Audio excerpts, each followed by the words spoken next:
papa ko gumagawa ng sauce pag ano, yung chicken ano, yung kapay ng manok. Oh, tapos ginaano niya, ginigisa niya, nilagyan niya lang. Tapos haluan mo ng reno. Sa ano, sa Singapore, satay yung tawag yan. Satay. Satay. Masarap ko yan sa Singapore. Satay. Nasaan yung chef natin ng itim? Pasatay na lang. Ayun pala yung akin. Very pakikunin na. Pag hindi nyo nabigkas, patayin na lang. Ang kanya yung ano, maglagay ka ng pork dito sa side na to. Mausok?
Yung amo ko, ganyan kinakain niya.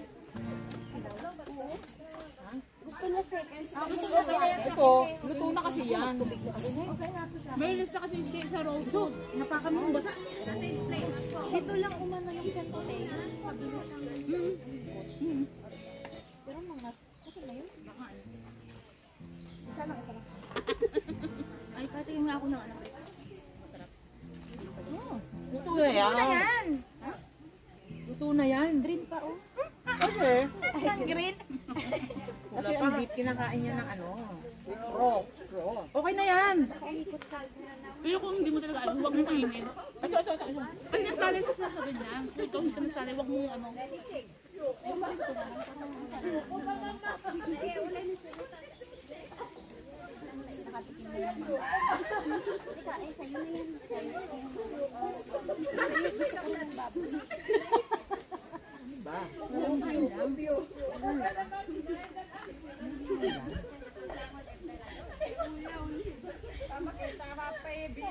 Magkano isang balot? Ganyan yung ganyan.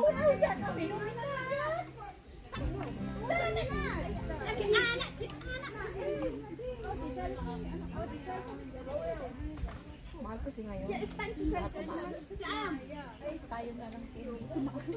Mura sa Kaibo.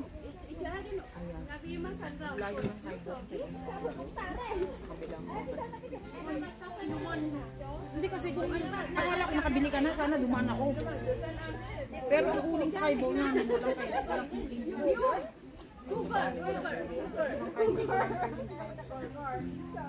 Yung ano, yung bukrad, ba't di naluto?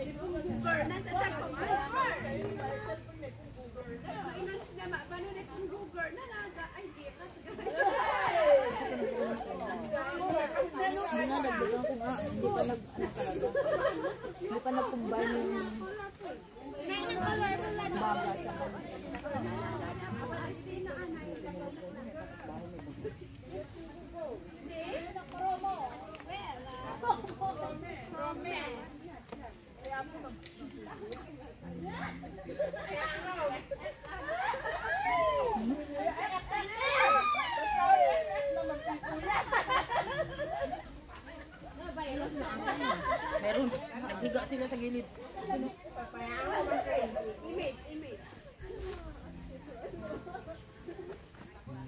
Kasi sa amin, nung maliliit pa kami, mga bata pa kami, yung okra, almusal namin, iniihaw lang. Tapos at saka yung murang ampalaya, iniihaw lang.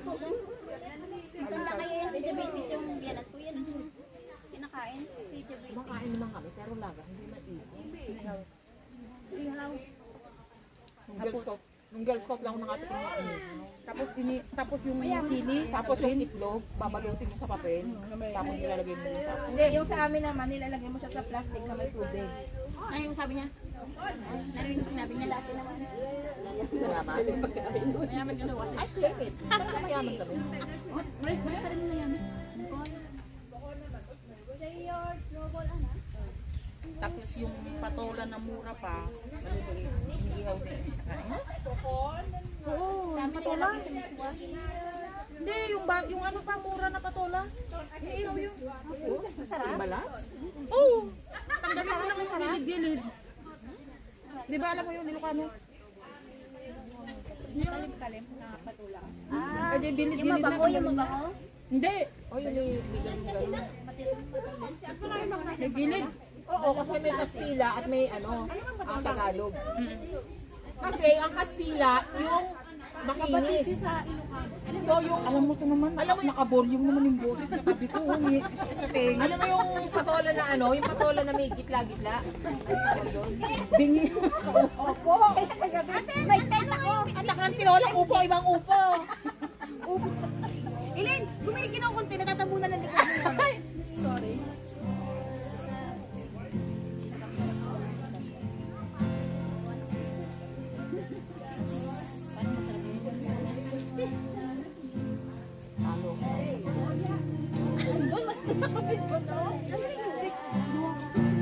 Ano mo lang ba? Ano ko ng taxi, tinago sa akin.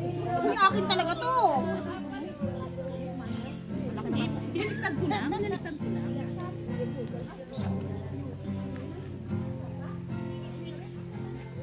Pwede kumain ako mamaya ng rice.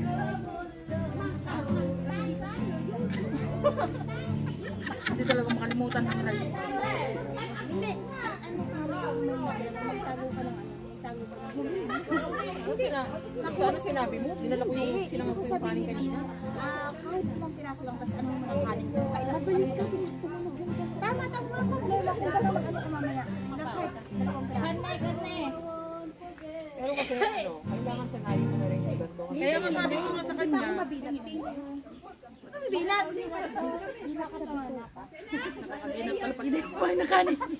Baka may nagsasalita akong mag-isa. Unti-untiin mo lang. Hindi. Ako kasi yung tipo ng tao na hindi nakakatulog ng gutom. Pero, kahit anong kainin ko, basta makakain lang ako. Pares nga tayo. Pero hindi naman totally kanin. Di ba ikaw nag-ihaw ng lettuce kayo mo? Parang tayo ng kanin din tayo, di ba?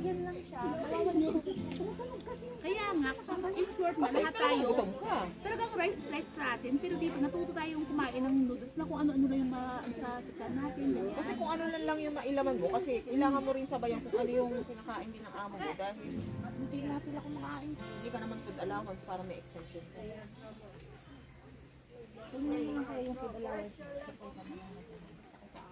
At saka hindi. Hindi yan easy na. Alam mo na lang kasi pag kinuha mo, alam mo yung pagod ka na sa trabaho, and then magluluto ka pa lang para sa'yo. Kaya noodles na nga lang ang gabi na to. Wala siya na mangyayari. Ganang ka lang. Yung sapato, di ba lumabas naman ng pag-check up? Plus, nagtitipid yata yung si Sir. Plus, doon na hindi pa nakapanamulan. Tapos pagdating sa bahay, sabi sa akin, hindi ako nakakain. You eat your, you cook Hindi to naman yourself. kailangan ang lagay mo karne. Pero at least ilagay mo rin sa may init. Sabi ko nga, sa gilid lang siya.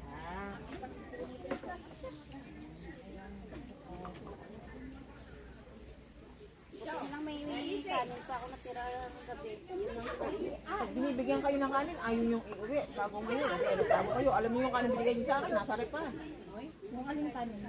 Yung nasa rep, yung ano, nung Pasko. Sanay din kayo lang. Nung Christmas party.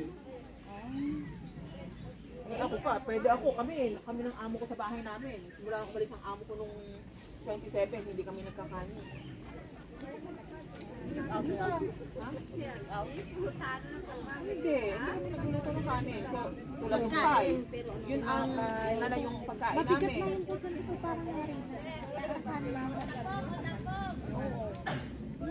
Kasi yun na kasi yung pinaka-right. Hindi, maano ka pa siguro talaga sa kain. Hindi mo pa Kasi ang lunch nila, dumpling. Ay, yung matanda dumpling din yung tapos sa dinner nila na lang. Tapos yung masarap yung lakas ng kain. Hindi ko talaga yan. Kasi ako nung kasi ito, yung kilo ko is 69 kilos. Sa mga ilang buwan lang, naging 64 na ako. Tapos, nung ipatagal ng weight ako. Pero ngayon, naka-adjust na ako. Kumbaga, hindi ka pa naka-adjust sa pagkain dito. Kumbaga, yung way talaga ng lifestyle ng Hong Kong. Sige lang, kumbaga, sa ngayon, kung may pera ka naman, bumili ka lang ng pera mo. Kumbaga, yan, hindi talaga natin may iwanan. Pwede kaya yun?